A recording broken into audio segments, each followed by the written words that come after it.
Chapter 37. That was all fixed. So then we went away and went to the rubbish pile in the backyard, where they keep the old boots and rags and pieces of bottles and wore-out tin things and all such truck, and scratched around and found an old tin washpan, and stopped up the holes as well as we could to bake the pie in, and took it down cellar and stole it full of flour and started for breakfast, and found a couple of shingle nails that Tom said would be handy for a prisoner to scrabble his name and sorrows on the dungeon walls with, and dropped one of them in Aunt Sally's apron pocket, which was hanging on a chair, and t'other we stuck in the band of Uncle Silas's hat, which was on the bureau, because we heard the children say their pa and ma was going to the runaway nigger's house this morning, and then went to breakfast, and Tom dropped the pewter spoon in Uncle Silas's coat pocket, and Aunt Sally wasn't come yet, so we had to wait a little while. And when she come, she was hot and red and cross, and couldn't hardly wait for the blessing. And then she went to sluicing out coffee with one hand and cracking the handiest child's head with her thimble with the other, and says, "I've hunted high and I've hunted low, and it does beat all what has become of your other shirt." My heart fell down amongst my lungs and livers and things, and a hard piece of corn crust started down my throat after it, and got met on the road with a cough, and was shot across the table, and took one of the children in the eye and curled him up like a fishing worm, and let a cry out of him the size of a war whoop. And Tom, he turned kinder blue around the gills, and it all amounted to a considerable state of things for about a quarter of a minute or as much as that. And I would 'a' sold out for half price if there was a bidder. But after that we was all right again. It was the sudden surprise of it that knocked us so kind of cold. Uncle Silas, he says, "It's most uncommon curious, I can't understand it. I know perfectly well I took it off because you hain't got but one on. Just listen at the man. I know you took it off, and know it by a better way than your wool-gathering memory, too, because it was on the clothesline yesterday. I see it there myself. But it's gone, that's the long and the short of it, and you'll just have to change to a red flannel one till I can get time to make a new one. And it'll be the third I've made in 2 years. It just keeps a body on the jump to keep you in shirts, and whatever you do manage to do with all is more'n I can make out. A body, think you would learn to take some sort of care of 'em at your time of life." "I know it, Sally, and I do try all I can. But it oughtn't to be altogether my fault, because, you know, I don't see them nor have nothing to do with them except when they're on me, and I don't believe I've ever lost one of them off of me." "Well, it ain't your fault if you haven't, Silas. You'd 'a' done it if you could, I reckon. And the shirt ain't all that's gone, nother. There's a spoon gone, and that ain't all. There was 10, and now there's only 9. The calf got the shirt, I reckon, but the calf never took the spoon, that's certain."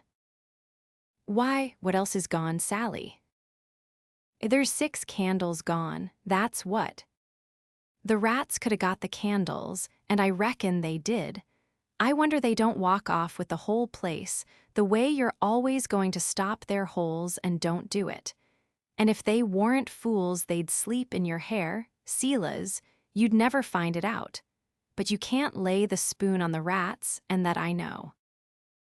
"Well, Sally, I'm in fault, and I acknowledge it. I've been remiss, but I won't let tomorrow go by without stopping up them holes." "Oh, I wouldn't hurry. Next year'll do. Matilda Angelina Araminta Phelps." Whack comes the thimble, and the child snatches her claws out of the sugar bowl without fooling around any. Just then the nigger woman steps onto the passage and says, "Missus, dey's a sheet gone." "A sheet gone, well for the land's sake." I'll stop up them holes today, says Uncle Silas, looking sorrowful. Oh, do shut up. S'pose the rats took the sheet. Where's it gone, lies? Claw to goodness I hain't no notion, Miss Sally. She was on de clothesline yistiddy, but she done gone. She ain't da no mo now. I reckon the world is coming to an end. I never see the beat of it in all my born days. A shirt and a sheet and a spoon and 6 can.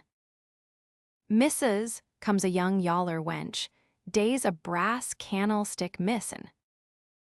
Clear out from here, you hussy, or I'll take a skillet to ye. Well, she was just a-biling. I begun to lay for a chance. I reckoned I would sneak out and go for the woods till the weather moderated.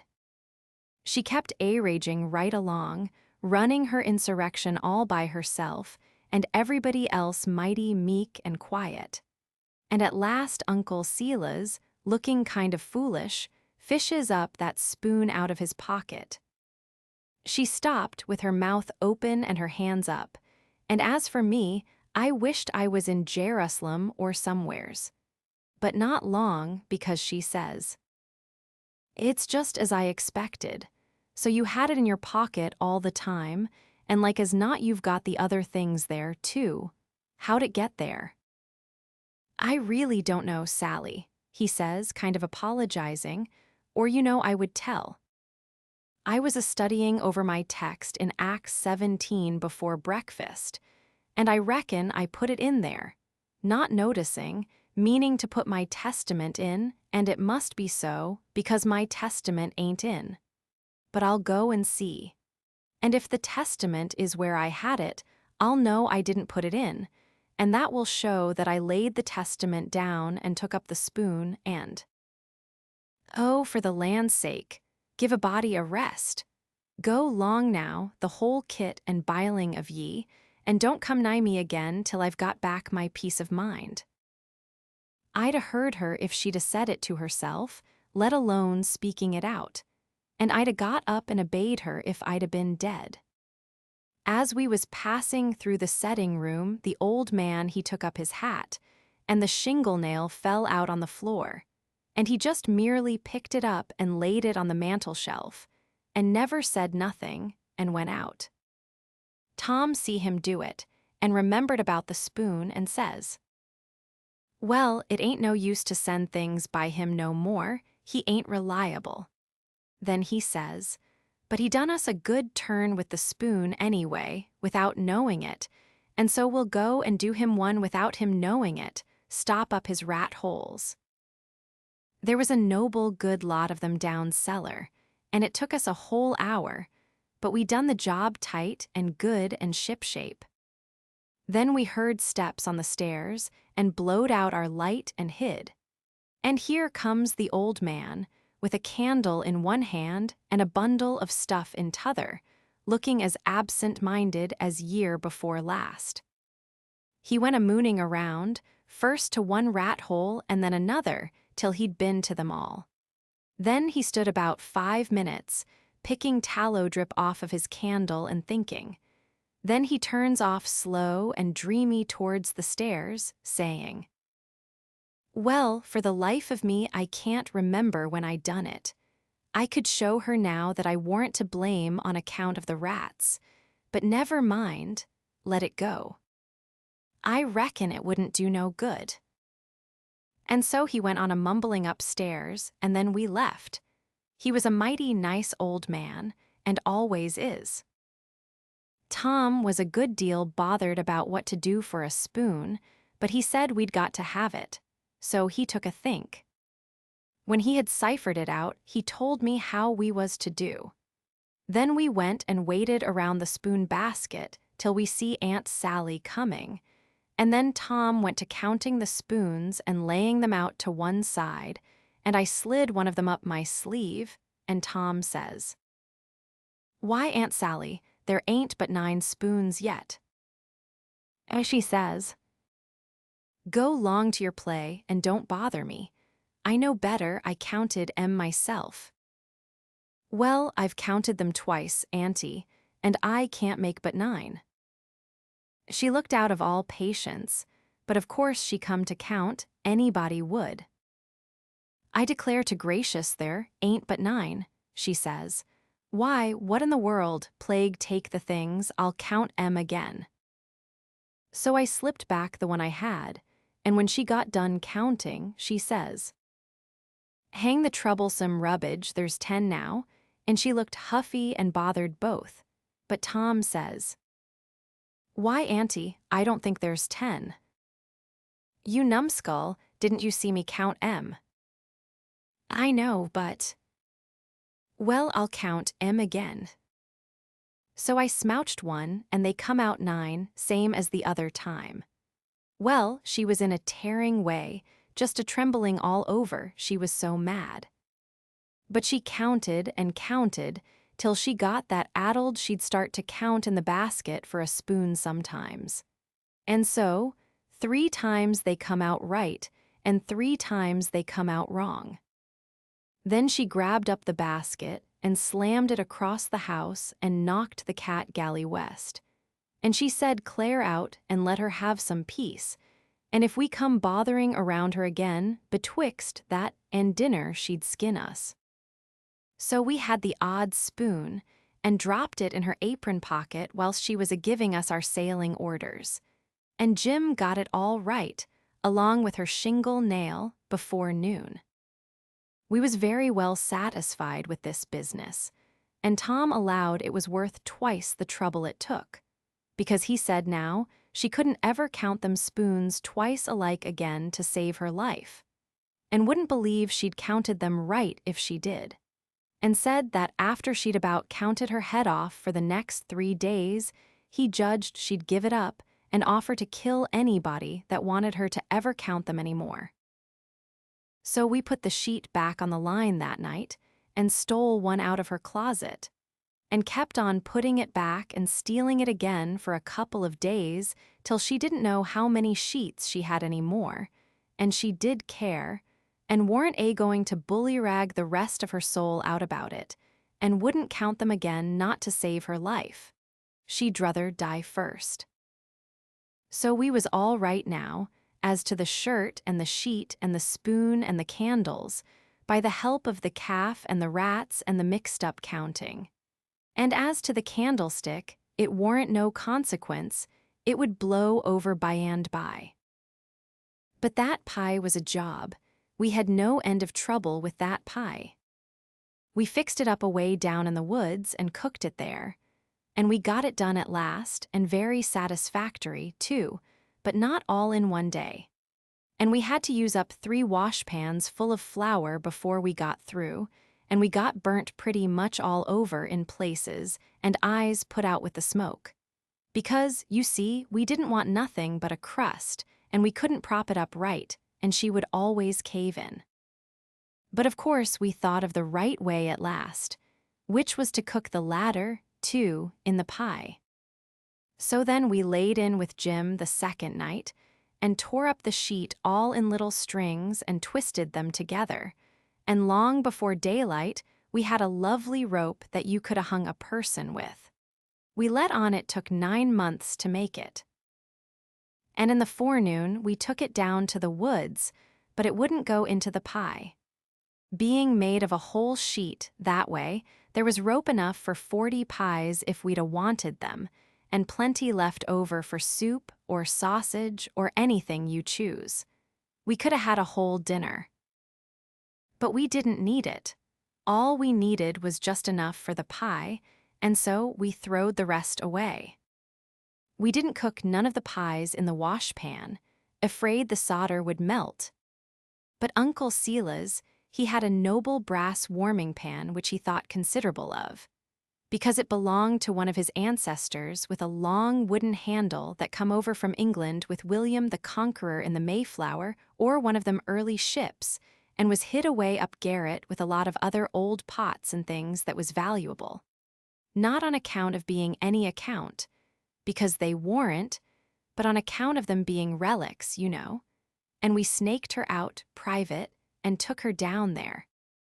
But she failed on the first pies, because we didn't know how, but she come up smiling on the last one.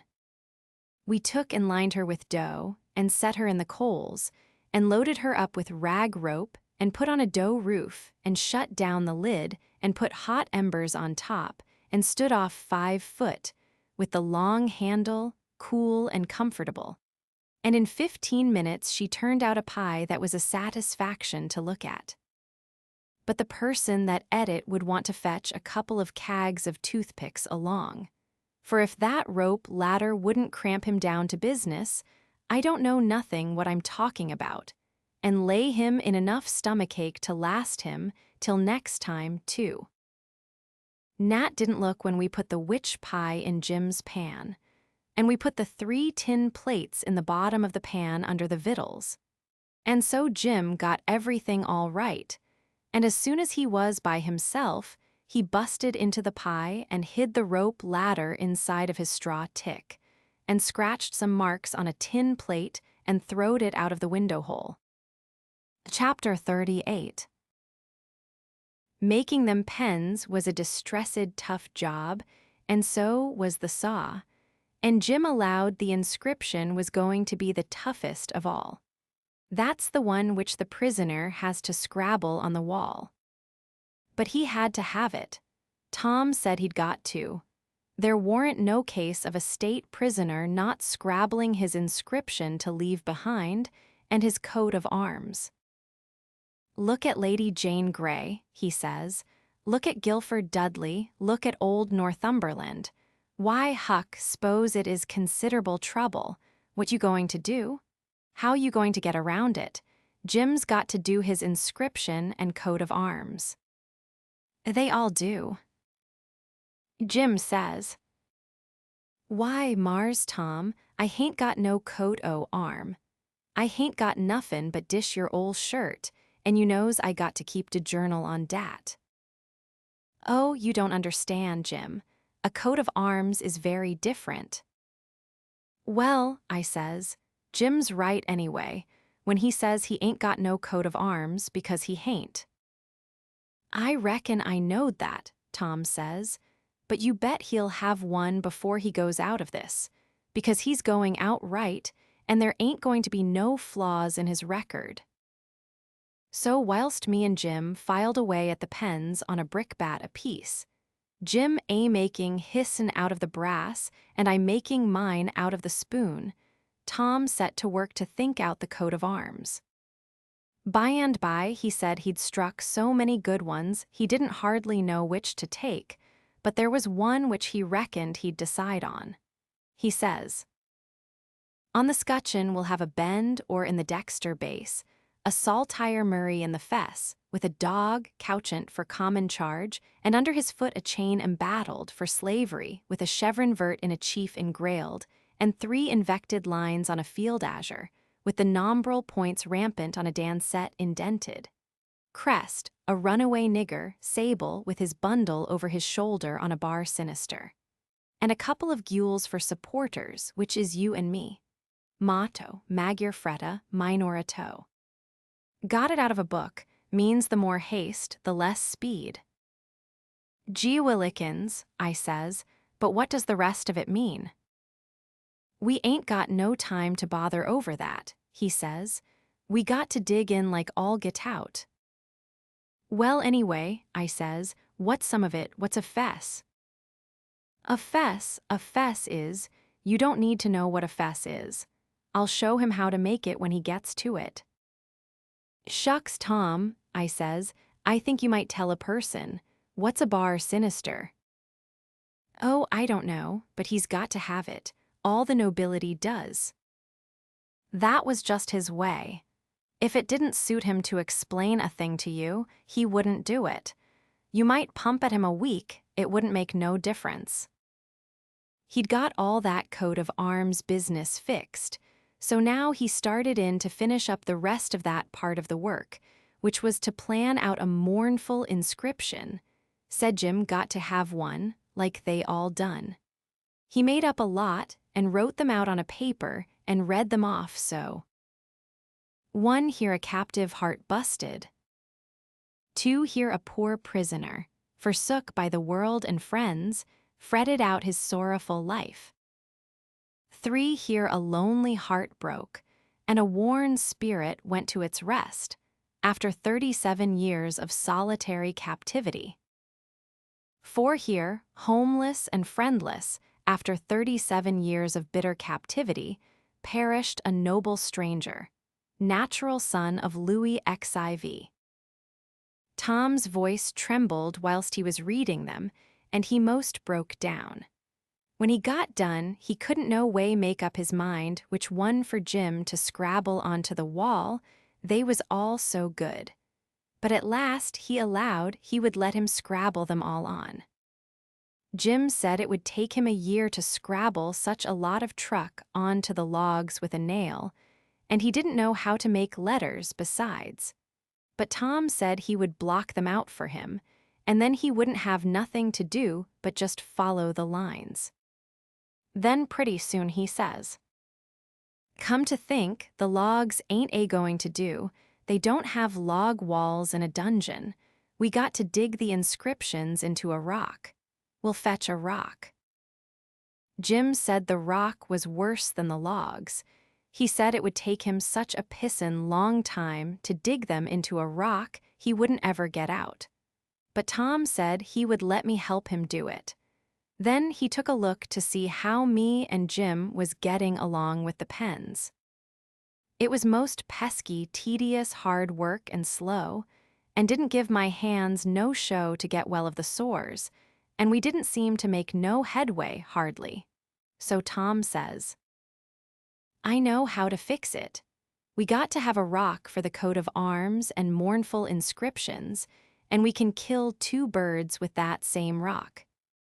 There's a gaudy big grindstone down at the mill, and we'll smouch it, and carve the things on it, and file out the pens and the saw on it, too." It warn't no slouch of an idea, and it warn't no slouch of a grindstone nother, but we allowed we'd tackle it. It warn't quite midnight yet, so we cleared out for the mill, leaving Jim at work. We smouched the grindstone and set out to roll her home, but it was a most nation tough job. Sometimes, do what we couldn't keep her from falling over, and she come mighty near mashing us every time. Tom said she was going to get one of us, sure, before we got through. We got her halfway, and then we was plumb played out and most drowned with sweat. We see it warn't no use, we got to go and fetch Jim. So he raised up his bed and slid the chain off of the bed leg, and wrapped it round and round his neck, and we crawled out through our hole and down there. And Jim and me laid into that grindstone and walked her along like nothing, and Tom superintended. He could out-superintend any boy I ever see. He knowed how to do everything. Our hole was pretty big, but it warn't big enough to get the grindstone through. But Jim, he took the pick and soon made it big enough. Then Tom marked out them things on it with the nail, and set Jim to work on them, with the nail for a chisel and an iron bolt from the rubbage in the lean-to for a hammer, and told him to work till the rest of his candle quit on him, and then he could go to bed and hide the grindstone under his straw tick and sleep on it. Then we helped him fix his chain back on the bed leg and was ready for bed ourselves. But Tom thought of something and says, "You got any spiders in here, Jim?" "No, sah, thanks to goodness I hain't, Mars Tom." "All right, we'll get you some." "But bless you, honey, I don't want none. I's afeard on I just soon have rattlesnakes around."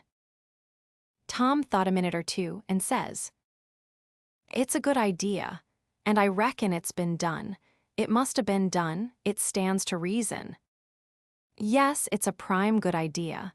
Where could you keep it?" "Keep what, Mars Tom?" "Why, a rattlesnake." "Do goodness gracious alive, Mars Tom. Why, if dey was a rattlesnake to come in he I'd take and bust right out through dat log wall, I would, wid my head." "Why, Jim, you wouldn't be afraid of it after a little. You could tame it." "Tame it?" Yes, easy enough. Every animal is grateful for kindness and petting, and they wouldn't think of hurting a person that pets them. Any book will tell you that. You try, that's all I ask. Just try for 2 or 3 days. Why, you can get him so, in a little while, that he'll love you and sleep with you and won't stay away from you a minute, and will let you wrap him round your neck and put his head in your mouth. Please, Mars Tom, don't talk so. I can't stan it. He'd let me shove his head in my moof, fur a favor, hain't it? I lay he'd wait a pow'ful long time, fo, I asked him. And mo and dat, I don't want him to sleep wid me. Jim, don't act so foolish. A prisoner's got to have some kind of a dumb pet, and if a rattlesnake hain't ever been tried, why, there's more glory to be gained in your being the first to ever try it than any other way you could ever think of to save your life. Why, Mars Tom, I don't want no sich glory. Snake take and bite Jim's chin off, den wa is de glory. No, saw, I don't want no sich doin' s. Blame it, can't you try? I only want you to try. You need keep it up if it don't work. But de trouble all done ef de snake bite me while I's a tryin' him. Mars Tom, I's willin' to tackle Mose, anything, 'at ain't onreasonable. But ef you and Huck fetches a rattlesnake in he for me to tame, I's gwin to leave, dat's sure. Well then, let it go, if you're so bull-headed about it. We can get you some garter snakes, and you can tie some buttons on their tails and let on their rattlesnakes, and I reckon that'll have to do. I can't stand dem, Mars Tom, but blame. Ef I couldn't get along widout I tell you dat. I never knowed befo, T was so much bother and trouble to be a prisoner. Well, it always is when it's done right. You got any rats around here? No, saw, I hain't seed none. Well, we'll get you some rats. Why, Mars Tom, I don't want no rats. Days did dad blamedest cretters to sturb a body and rustle round over and bite his feet when he's tryin' to sleep I ever see. No, saw, gimme yarder snakes. F I's got to have but don't gimme no rats. I hain't got no use effer scasely. But Jim, you got to have 'em, they all do, so don't make no more fuss about it. Prisoners ain't ever without rats. There ain't no instance of it. And they train them and pet them and learn them tricks, and they get to be as sociable as flies. But you got to play music to them. You got anything to play music on? I ain't got nuffin but a cose comb and a piece o' paper and a juice harp, but I reckon dey wouldn't take no stock in a juice harp. Yes, they would. They don't care what kind of music 'tis. A Jew's harp's plenty good enough for a rat. All animals like music. In a prison, they dote on it. Specially painful music, and you can't get no other kind out of a Jew's harp. It always interests them. They come out to see what's the matter with you. Yes, you're all right. You're fixed very well. You want to set on your bed nights before you go to sleep, and early in the mornings and play your Jew's harp. Play, the last link is broken. That's the thing that'll scoop a rat quicker than anything else. And when you've played about 2 minutes, you'll see all the rats and the snakes and spiders and things begin to feel worried about you and come. And they'll just fairly swarm over you and have a noble good time. Yes, dey will, I reckon, Mars Tom, but what time is Jim havin'? Blessed if I kin see de pint, but I'll do it ef I got to. I reckon I better keep de animals satisfied and not have no trouble in de house. Tom waited to think it over and see if there wasn't nothing else, and pretty soon he says, "Oh, there's one thing I forgot. Could you raise a flower here, do you reckon?" I don't know, but maybe I could, Mars Tom. but it's tollable dark and he, and I ain, got no use effer no flower no how, and she'd be a powful sight o' trouble. Well, you try it anyway. Some other prisoners has done it. One dem big cattail lookin', mullen stalks would grow in he, Mars Tom, I reckon, but she wouldn't be wuth half de trouble she'd cost. Don't you believe it? We'll fetch you a little one and you plant it in the corner over there and raise it. And don't call it mullen, call it pitchiola. That's its right name when it's in a prison. And you want to water it with your tears. Why, I got plenty spring water, Mars Tom. You do want spring water, you want to water it with your tears. It's the way they always do. Why, Mars Tom, I lay I kin raise one dem mullen stalks twist wid spring water, whiles another man's a startin' one wid tears. That ain't the idea, you got to do it with tears. She'll die on my hands, Mars Tom, she showly will, case I don't scacely ever cry. So Tom was stumped, but he studied it over, and then said Jim would have to worry along the best he could with an onion. He promised he would go to the nigger cabins and drop one, private, in Jim's coffee pot in the morning. Jim said he would soon have tobacco in his coffee, and found so much fault with it, and with the work and bother of raising the mullen, and Jews harping the rats, and petting and flattering up the snakes and spiders and things, on top of all the other work he had to do on pens, and inscriptions and journals and things, which made it more trouble and worry and responsibility to be a prisoner than anything he ever undertook, that Tom most lost all patience with him, and said he was just loaden down with more gaudier chances than a prisoner ever had in the world to make a name for himself, and yet he didn't know enough to appreciate them, and they was just about wasted on him. So Jim he was sorry, and said he wouldn't behave so no more, and then me and Tom shoved for bed.